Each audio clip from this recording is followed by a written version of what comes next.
We are outside. Yes. Not in the shed. And we're not wearing coats.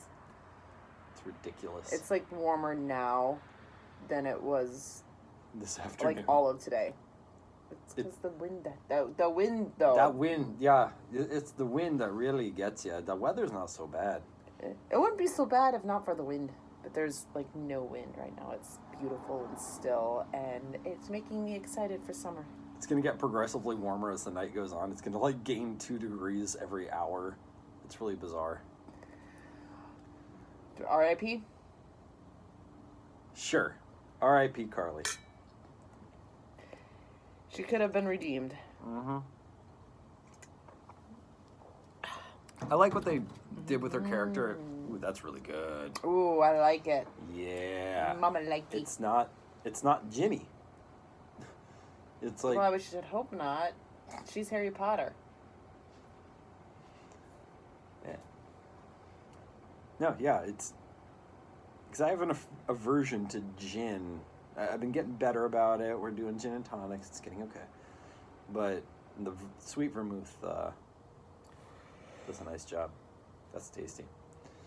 But yeah, Carly... I liked what they did with their character, and it wasn't a really heavy-handed, like, turn to the dark or the light. She remained kind of complex, and then she was untimely killed off before she could, like, make any big conversions one way or the other. Yeah. I mean, she went pretty damn dark. Like, she was definitely a bad person and a villain and everything like that. Yeah. She was making some very bad choices. She ultimately let her heart decide. Yeah, she was led by emotion. She talked one way, but acted kind of in another. Yeah. And you could see that in her followers. Yeah. But even her followers were like, so, is that really? Okay. So, season finale of Falcon and Winter Soldier, and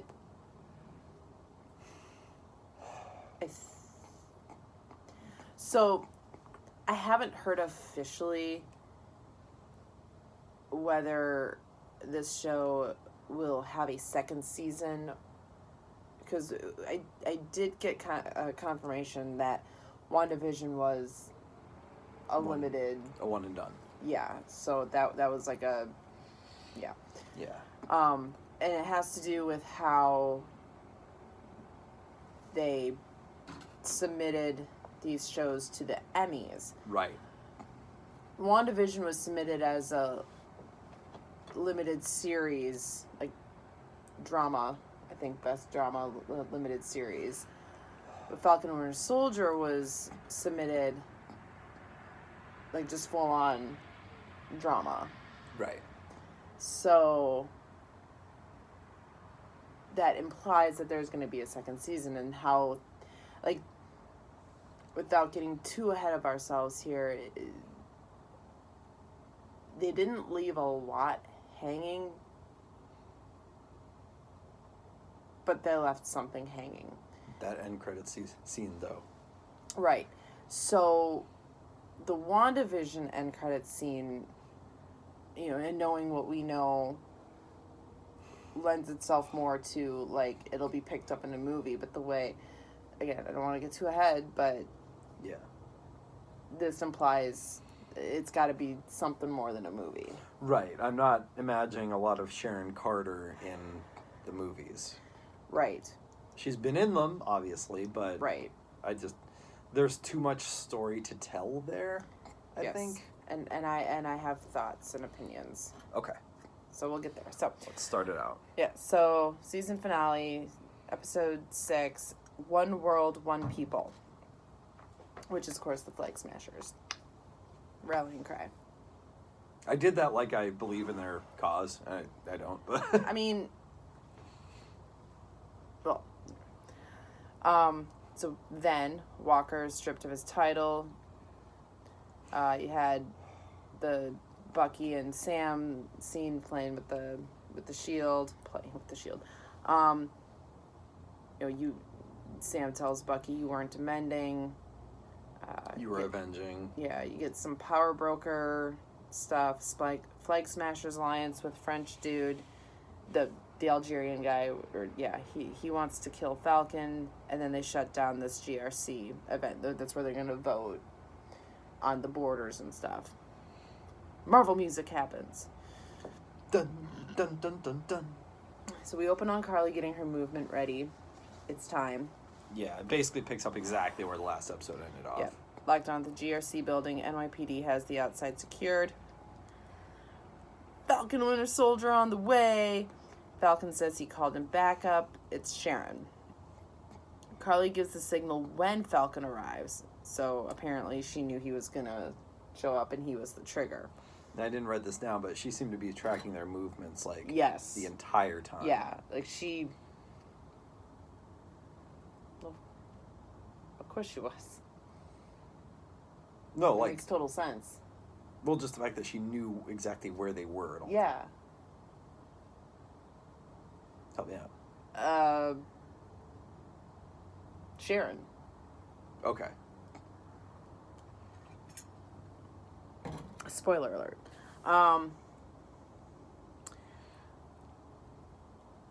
Oh shit, Captain Uncle Sam.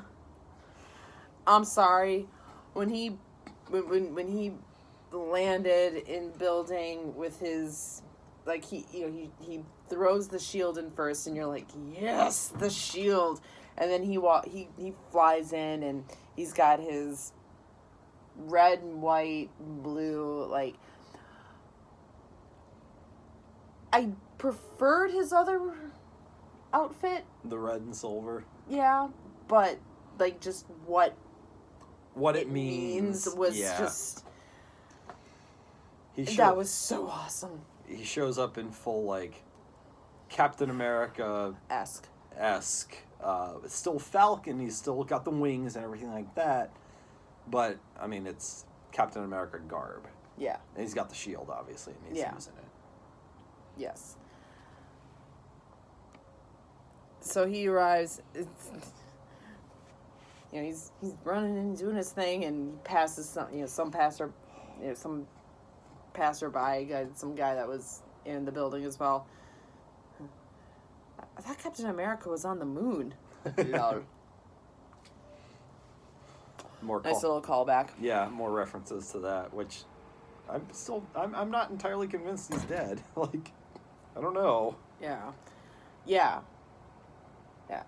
They keep talking about it. So Falcon tells people to stay inside. He's like, no, it's a trap. It's a trap. It's a trap. Then French guy shows up. They're fighting, and French guy says the robes don't match the monk, which is an interesting line. I liked that. Yeah. Then people are leaving the building. Bad idea. Yeah, they did not listen to Sam's directives. Right. Well, to be fair, at first, people, in Avengers, they weren't listening to Captain America's direction. It's okay. Steve's directions. Possibly vigilante hero tells me one thing, and the official cops are saying, "Come on, we're gonna get you out." Okay. So we got Bucky's there too. He's walking through, and Carly calls Bucky through, somebody else. Right, somebody hands him a phone. It's like, hey, Carly wants to talk to you. Yeah, so he looks at it, and it's got the official Flag Smashers app, which, who are their software developers? Well, and that'll be an interesting callback. Did you write it down? Yeah. Good. She tries to convert him again, and she's like, you're on the wrong side, and he's like, no, I've been where you are, and he's doing the same thing Sam is. He's trying to reach her and say, look, I've been down this path. I know what it is to have the weight of these lives on your soul.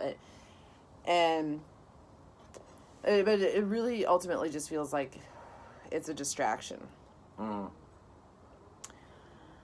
So anyway, the secure police transport appears. So they've got the secure police transport, but they've got a guy on the inside, and he's trapping these people in. A super lock on the door. Yeah. Meanwhile, Falcon and Frenchie fight. I like that, Frenchie. Bucky tries to convert Carly. She ends the call. Thank you for taking the call. You've been a big help. And he's like, damn it.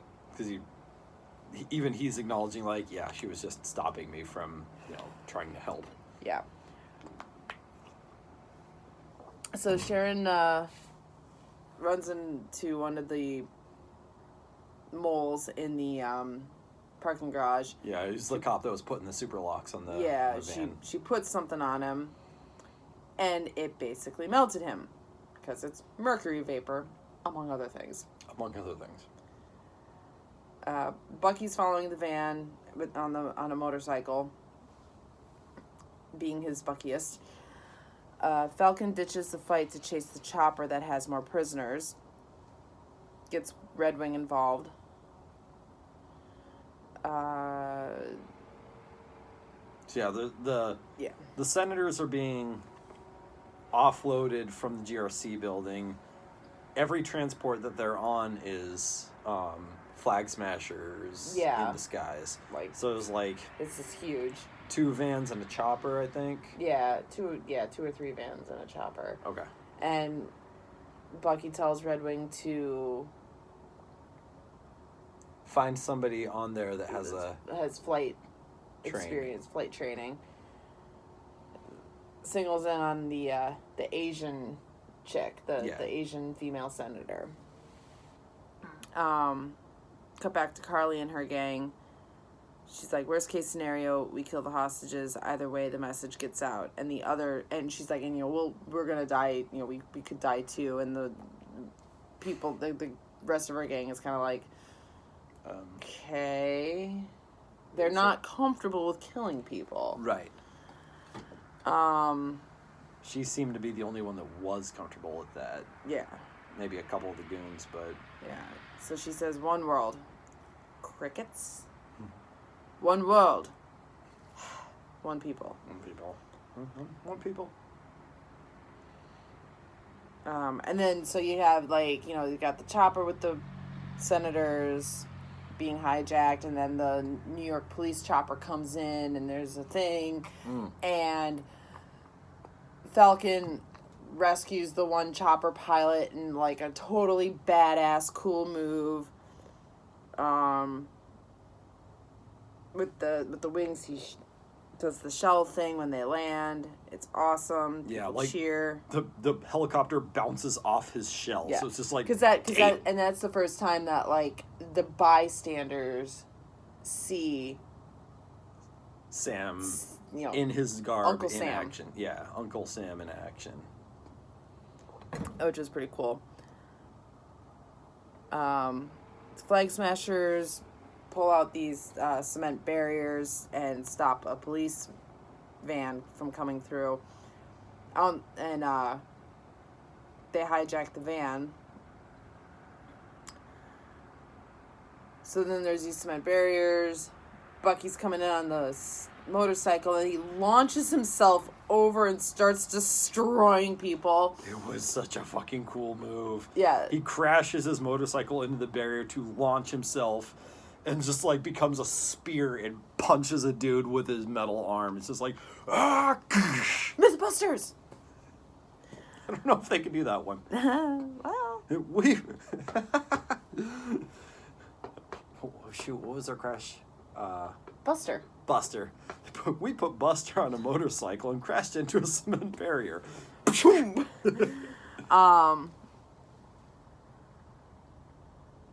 then Carly tells them to set one of the vans on fire as a distraction because, he's got to save people. And then fucking Walker shows up to fight Carly. Fucking Walker, man. And he's, calling her out and... Yeah. I want you! And, And she's like, I'm sorry about your friend. I didn't want to kill him because he didn't matter. He didn't matter to the cause. Right. And, I mean, that was a really stupid thing to say. That was a really stupid thing to say. Like, okay. Well, I understand what you were saying in context, but it was a really poorly worded. Yes, so... You were trying to de-escalate the situation, right? Yeah, so Walker comes back with, you don't think Lamar's life mattered? But I don't know, but then she gave this kind of smirk. Well, she was really excited when he threw the shield at her, and she clearly wanted to beat the shit out of him. Yeah. So he's brawling with the Flag Smashers. Bucky saves the van people and starts fighting Carly, and I thought that was really cool because that scene, you know, he's trying to open the van. There's that secure lock thing on it, and he busts it, gets the people out, and the one guy. It's kind of like the parable, or not the parable, but the not that I'm comparing Bucky to Jesus, but you know, Jesus heals like 10 lepers, and they all go off, and then the one goes back and says, "Thank you." Sure. You know. And Jesus had a metal arm. Okay. But then he starts fighting Carly. Yeah. Sam's still trying to save the chopper people. This is not the police chopper anymore because that crashed. Now this is the prisoner. The prisoner chopper. And the hijack chopper. Right. And and the technology in this movie or in this show is just beyond me, because he's able to send a text message to that Asian senator chick, like, put on your earbuds, and he tells her his plan, and she does a really good job of just like subtly leaning back and listening. He's like, count to 5 and take the controls, right? Mm-hmm. And she's doing a really good job of being real subtle. Like, the action scenes in this show have been phenomenal. Yeah. Movie quality. Shocker. Yeah. Meanwhile, Walker takes out the Flag Smashers, and then it's just him and Carly. She makes off with the van. And then, meanwhile, Bucky is fighting with the head goon. He's got a British accent, but he looked Indian, like Native American. Yeah. Yeah, or maybe Asian. Yeah. Maybe. But he's the one that was having, like, uncomfortable conversations with Carly. Yeah. Never got his name. I'm sure they dropped it, but I didn't catch it. Then Carly barrel rolls out of the van, and it's, you know, just gonna send it off the building, almost, and it's stuck. Walker has to choose between the van and Carly, and he chooses the van while fighting off Flag Smashers. So, like, okay. Walker with the hero moment. And he had a moment, and you're like, well, what's going on? But, yeah. And then the van starts doing the Jurassic Park in the tree thing. So, Leah said, it's like Jurassic Park. And I was thinking in my head, oh my gosh, this is like Jurassic Park. We were thinking of different Jurassic Park movies. So you were thinking of the car in the tree. Yeah, that's exactly what that was. And when Walker went to save the van, but he was fighting off the Flag Smashers, I was like, holy shit. This is like the guy from JP2 who is in the car trying to hold up the trailer while T-Rexes are bearing down on him. And he's like, he could get away, but he stays in the car to pull up the trailer, knowing the T-Rexes are going to tear him apart. Well, okay then. So, that's just wild that it was 2 Jurassic Park moments in one. And we each arrived to different conclusions. But mine is better. Mine is more right. It is. Facts. No, it makes Walker more heroic if you go with my comparison. Yeah, but we don't want him to be heroic. He had a good episode. Anyway. Racist. So then... No, he's a dick.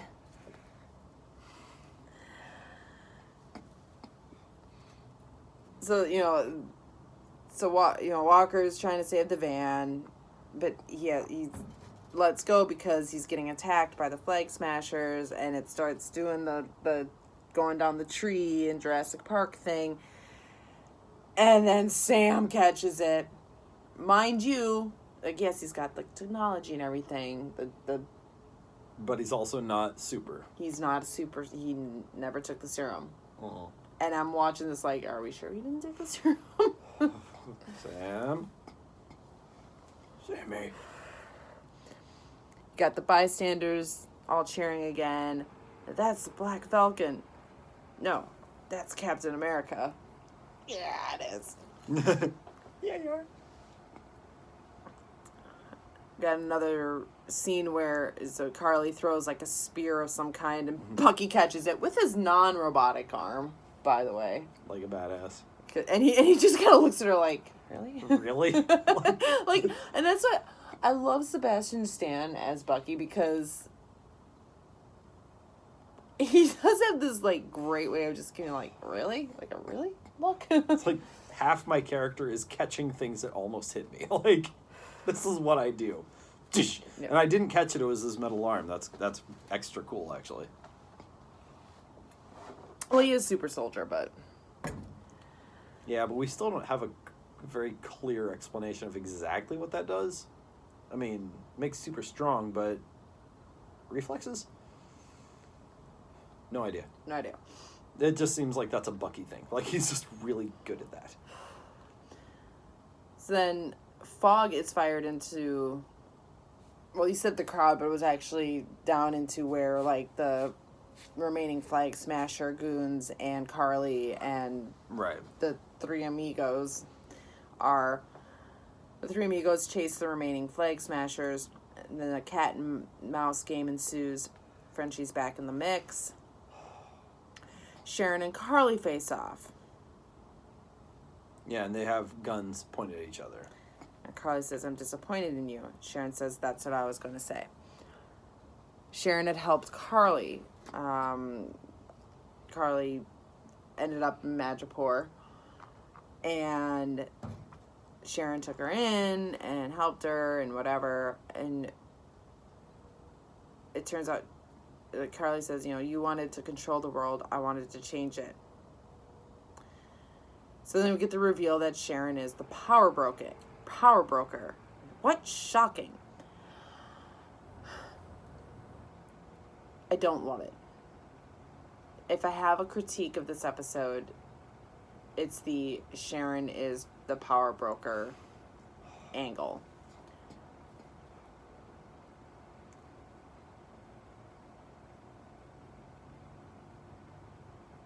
I don't love it. Yeah. I feel like there should have been a little bit more intrigue and mystery as to who the power broker is. Also, she was one of the good guys. And I don't like what they're doing to the Carter name. Sure. I don't like it. What was the power broker? It wasn't like... It had nothing to do with, like, some kind of evil organization. It was basically just, I rule the underground. And New Rockstars will get into it more. But he throws a lot of stuff at us that's, like, from the comic books that, especially after some, a few drinks, I'm kind of half following. So I don't like, that and, the Val character. Yeah. Like, it's all kind of... It's so outside the the story. That's just and Well, again, I mean, it's world part of the building. story because it is from the comics, which have already been established. Sure. And I appreciate that, but not being a comic book person myself, I don't know. So, but I at the end of the day, I don't like what they're doing to Sharon. Yeah, she's a vastly different character than she was in the movies. And I don't like it. Yeah. But that does... It gives us more story. It gives us more story, and given that she was good and given who her aunt is, I feel like there's room for her to be redeemed. Mm-hmm. But now, like, her as the villain, yeah, I don't like it. And again, it was like a little too obvious that they were going in that direction, and then I was hoping that there was going to be some more intrigue in there. Yeah, that's my biggest problem with it. Is it was like, it was so obvious.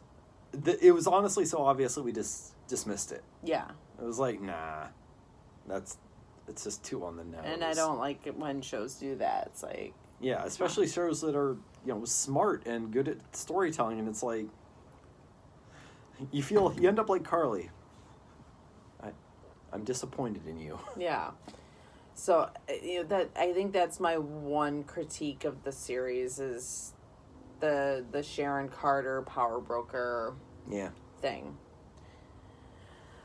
So, anyway, so Frenchie tries to extort Sharon. Yeah. She kills him. Yeah, he's like, you're going to pay me more now because I'm saving you from Carly or something. And important to note, too, like, they have this conversation, and it's Frenchie, Carly, and Sharon. Mm-hmm. Sam shows up later. Yeah. So he doesn't know. Right. Yes, that is. Because I was waiting for them to be like, so you're the power broker or something. Yeah, but no, they didn't hear that part of the conversation. Yeah, so everyone who knows is dead.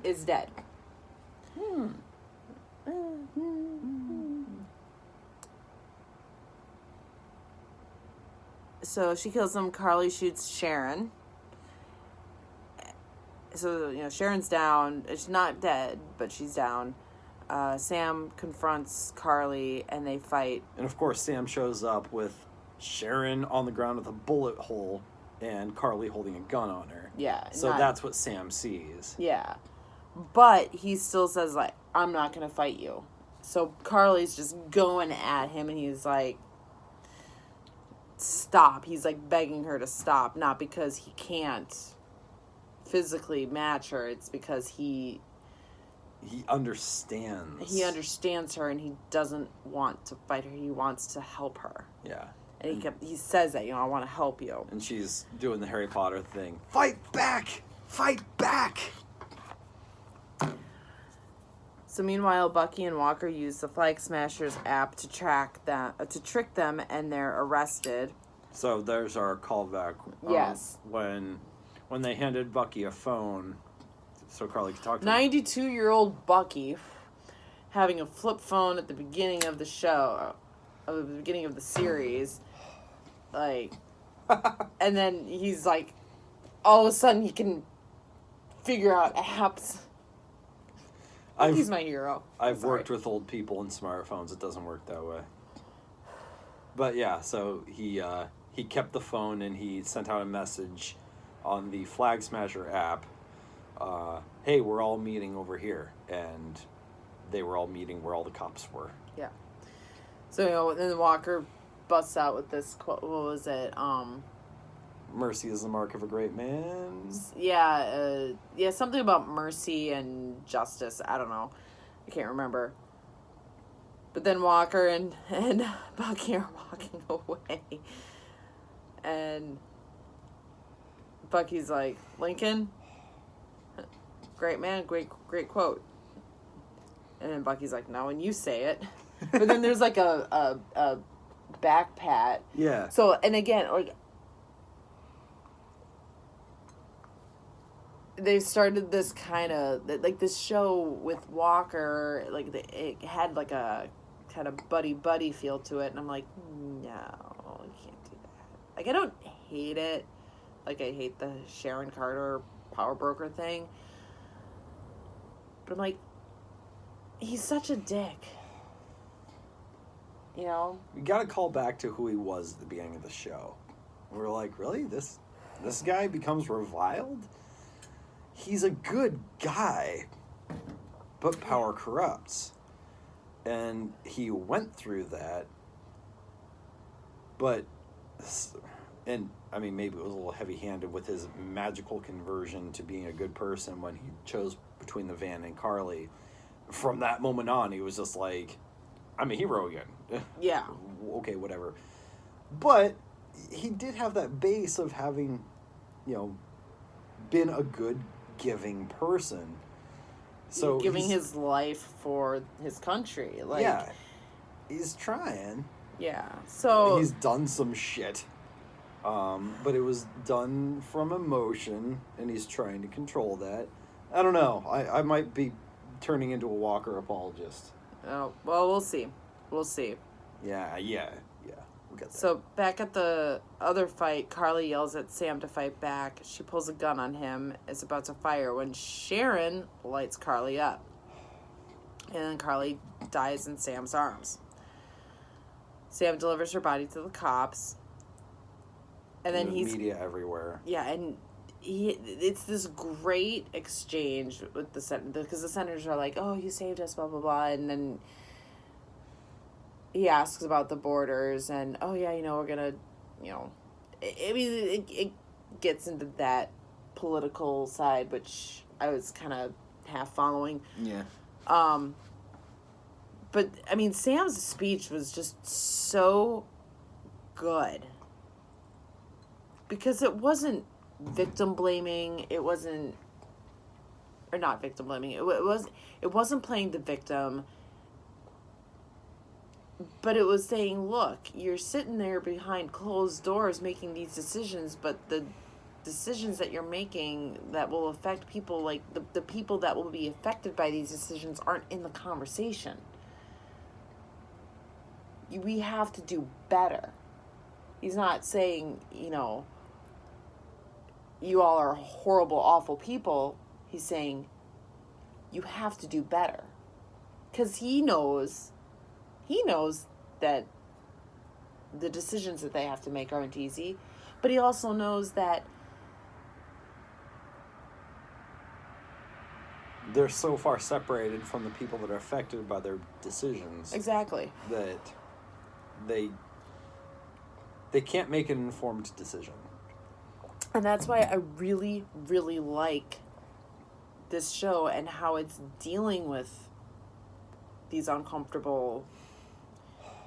He didn't, come out and say, you need black people in your boardroom. No, and it's implied. It's very much implied. But he's not wrong. Right. I mean, taxation without representation. Representation applies to everyone. Yeah. It does. And, you in the real world, you have these lawmakers who are enacting taxation policies. Oh, but they don't apply to us. Oh, yeah. Constantly. Yeah. I am fully on board with this movement to limit senator and congressman terms. If the president has to have a 4-year, or no more than 8 years, I mean, but the president, what does the president even do? Really, it's the congressmen and the senators that ultimately end up making the decisions. Because they're in it for 40 years. Yeah. So let's limit them. Limit their terms. On the other hand, will anything ever get done? Because look at how it is with the president every 4 to 8 years. Spend 3 years, undoing what the last president did. Yeah, so it's a double-edged sword, but regardless, off topic. Not a politician.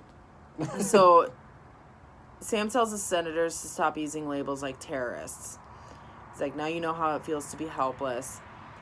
And then his speech, I mean, it's in front of all the media. And he wasn't doing the John Walker thing where he's, like, looking at the cameras and, like, making these speeches. Like, he's talking to the senators and the media are just there. Right. Filming it. And, you know, you see all these different people watching it, and it's great. You know, I'm here holding the Stars and Stripes as a black man. No superpowers. He accuses him of not having representation. If you don't step up, the next Carly will come along. And then he gives Walker the nod. Yeah, which I thought was interesting. Yep. He just, as he walks, he walks off. He does the mic drop, walks away, passes Walker, and gives him the nod. And Walker seems a bit taken back. He's like, Yeah. "Are we cool?" And during the speech too, even when you're watching Walker, he was just like, "Okay." Yeah. Like he wasn't like shooting his mouth off. He was just he was listening. Mm-hmm. And I think that feeds into what we end up seeing in the end credits, where he doesn't seem to Not end credits yet, but sure, but it was less, but he's not beating the "I'm Captain America" drum anymore. no. Seems okay with not having that title. Yeah. So then Sam and Bucky are walking off, and Bucky calls him Cap.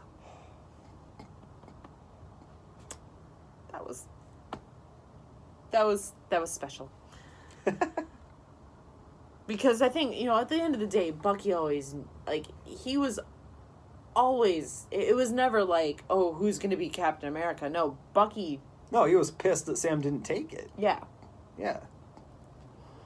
So he says, I was texting, I only heard black guy with the Stars and Stripes. Then they meet up with Sharon, and all is good because, of course, they don't know, because they didn't hear that conversation. Sam goes to round up the last flag smasher. Meanwhile, the others are being transported to the raft. They're getting the van to get transported to the maximum security prison where Zemo is.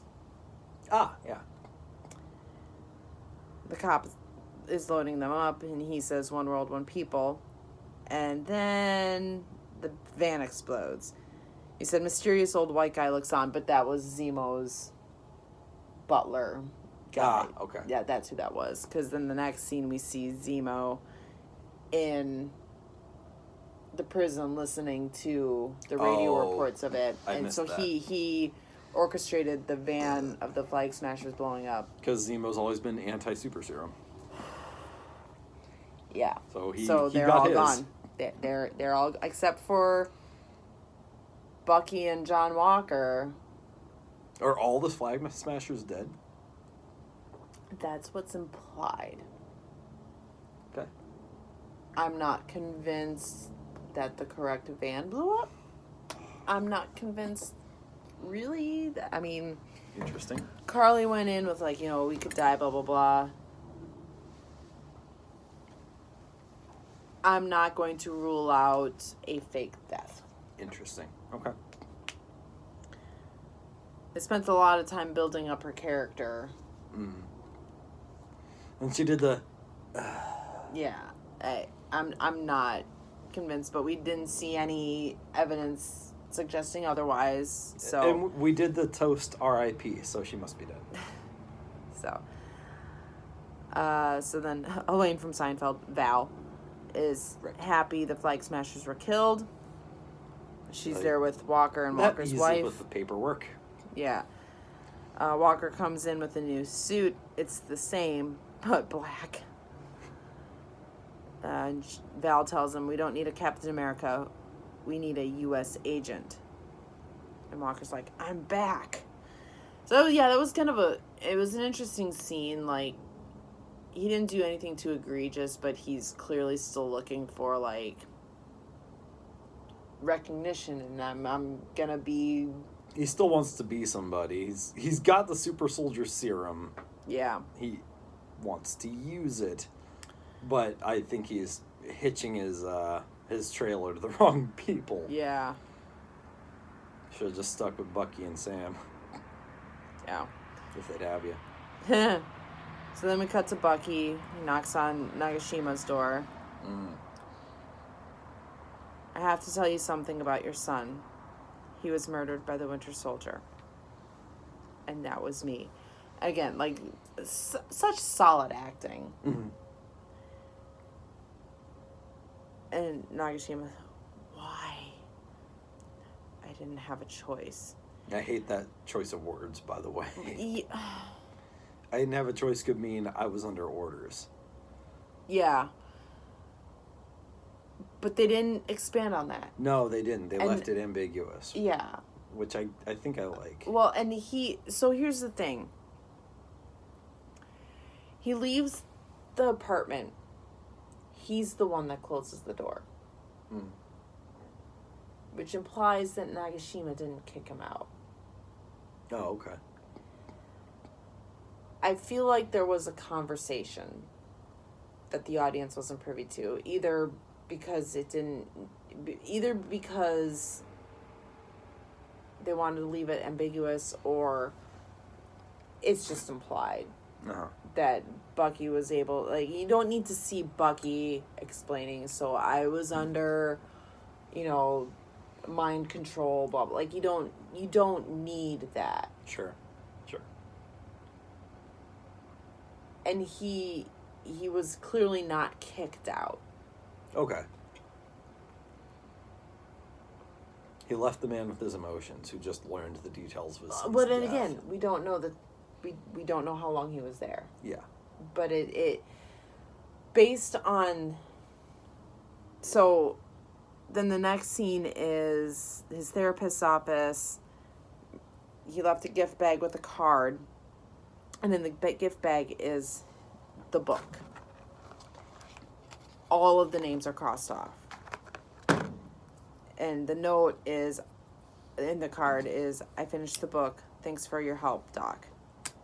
Then he checks in through the window of that, the bar that he went to with Nagashima early on in the show. The waitress catches his eye. The gal, Leah.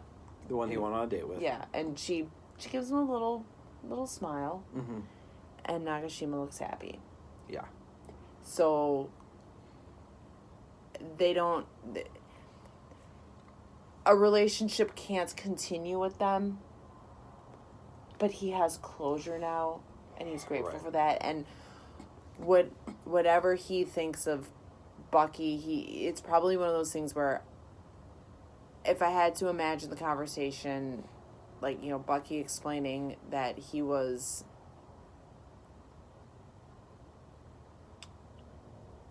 being controlled, I didn't have a choice. Like, he literally did not have a choice because he was under mind control. Right. And I think Nagashima would accept that, especially given the relationship that they had built up leading into that.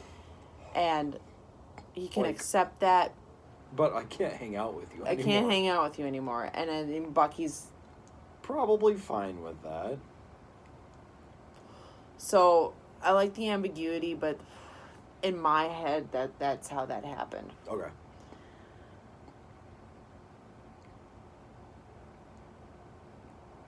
So cut to Isaiah's house. Sam goes to talk to Isaiah Bradley. Eli opens the door. Oh, it's Black Falcon. Isaiah pipes up behind. He ain't a Falcon no more, but he's still black. So they have a really interesting conversation. So Isaiah, he's still kind of giving Sam shit a little bit, but with a wink and a nod. A wink and a nod, an air of respect. Like, I saw it. He's like, you're special. Black Captain America. All right. Sam says there's something he wants to show Isaiah, so they go to the museum. Where I have the Captain America stuff. Shrine, not a shrine, but exhibit. Exhibit, thank you. And there's now a bronze statue of Isaiah and a plaque. Sam says, "Now they'll never forget what you did for this country. Never." And again, that it was like, Isaiah, walks over to Sam, and I'm like, "He's gonna punch him." Like, "Why'd you do that? You didn't." But no, hugs. Hugs. And he's emotional. It was, again, a great scene. Then we cut to party at the Bayou. No, it's not the Bayou, but I was gonna say Louisiana barbecue, but yeah, I wasn't. it's barbecue with Sam. It's in Sam's hometown with his sister and all the people he knew growing up and everything. I assume everything worked out with the boat. We didn't get a final word on that, but they seemed happy. Yeah, so everyone's so happy. Bucky does the smile. I swoon. He did.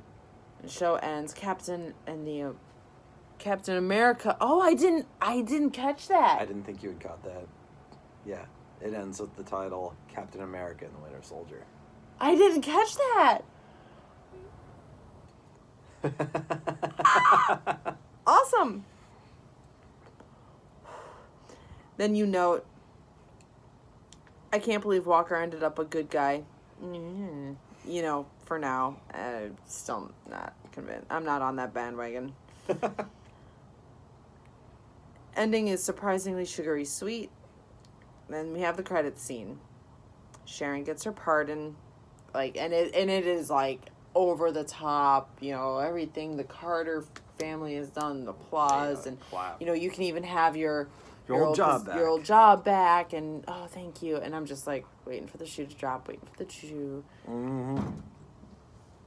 Welcome home, Agent Carter. It's you sons of bitches. How dare you? You besmirch her name. And then she's outside the building, and she's on the phone talking to someone. Start lining up our buyers. The super soldier serum is off the market.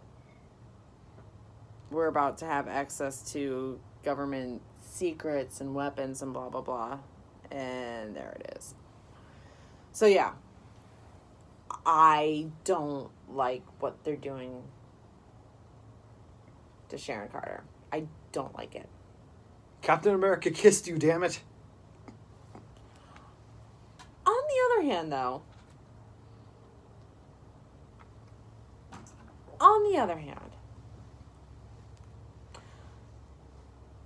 I do appreciate that they're not making her a Mary Sue. True. There's depth there. There's depth there. There's complexion. Mm-hmm. And which is why I said at the beginning of our little thing here, that end credits scene alone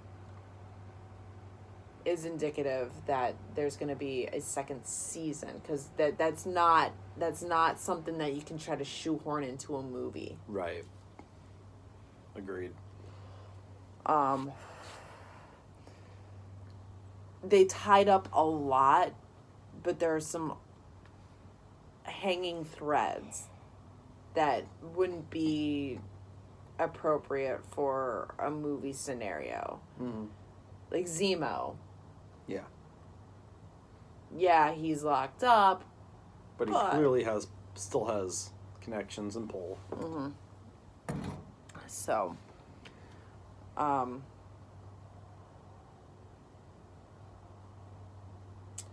we're on the super soldier serum thing. I came across this list, all 14 Marvel movies releasing after Falcon and Winter Soldier. Okay. And the first one is Black Widow.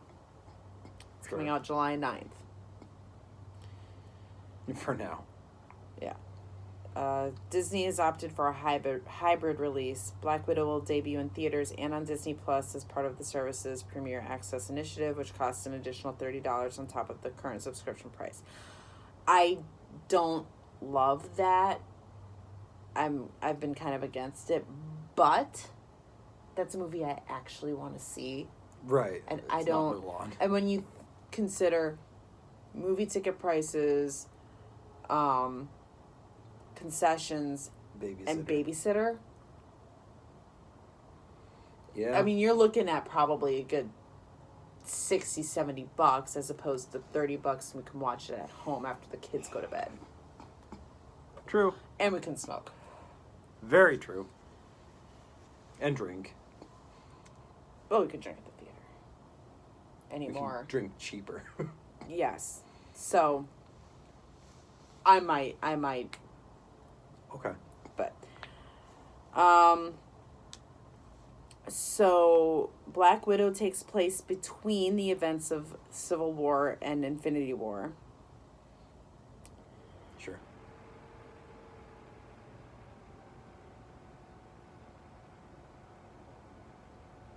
Florence Pugh Pew. co-stars as Yelena Belova, the next Black Widow in the MCU, who will also reprise her role in Disney Plus's Hawkeye series.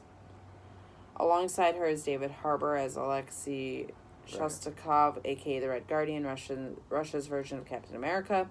Rachel Weisz as Melina Vostokov, another Black Widow. O.T. Fagbinelli as Rick Mason, Ray Winstone as Dreykov, and William Hurt as Thaddeus Ross. Super soldier serum guy. Got it. So. Also, reports indicate Robert Downey Jr. will cameo as Tony Stark, but that remains to be seen. So, anyway. Now, obviously, that Black Widow stuff happens before this, and so the whole soldier serum is off the market. But is it? Sure. Okay. That batch is off the market, but is there another? Because that's a callback to the original Hulk. Right. And that's what they were trying to recreate when Hulk got his Hulkness. Yes. So anyway, that's all I got. Yep, same. All right. Mm.